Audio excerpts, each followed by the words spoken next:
everybody, I'm Jamie Proviance, and today I want to share with you some ideas on how to choose a steak and get it ready for grilling. Because sometimes the decisions that you make in the store and what you do to prep the steak make as much of a difference as your techniques on the grill. So let's look at a couple of steaks that I picked up at the store. One of them I really like and the other I don't like so much, and I'll tell you why. This one over here is a good looking steak. And the reason it is primarily the marbling, the thickness, the bone, and the integrity.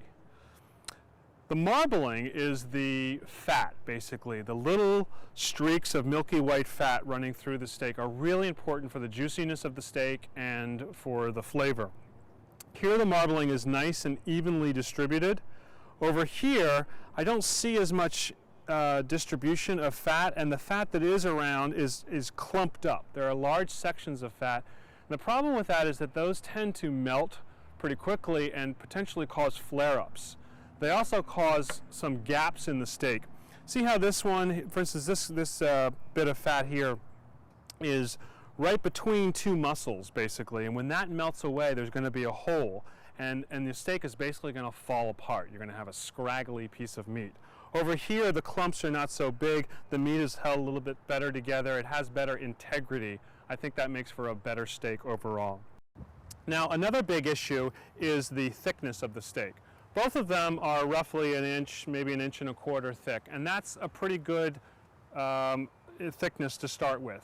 You want to go higher than that rather than lower than that. A thin steak tends to overcook really quickly in the center. It's hard to sear both sides of the steak and still leave the interior, nice and juicy and rosy red. So I find that about an inch is the minimum you can go.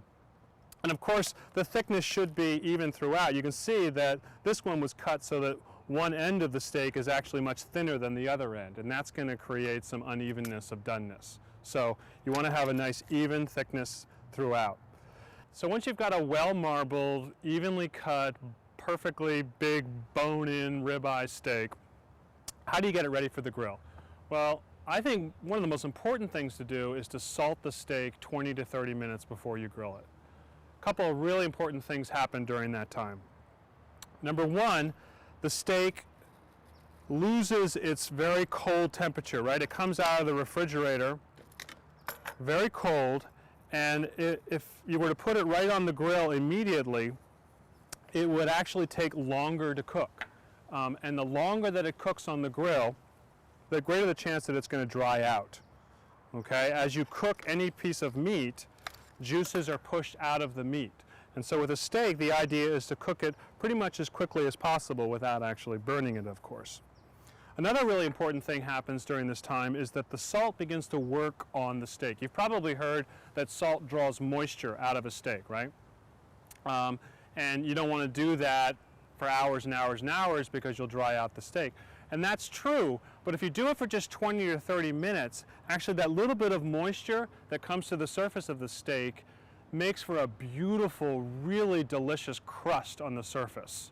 So if you just take a little bit of care to pick a great looking steak and season it well ahead of time, you've set yourself up for a great dining experience. Now it's just a matter of firing up the grill and letting the meat hit the heat.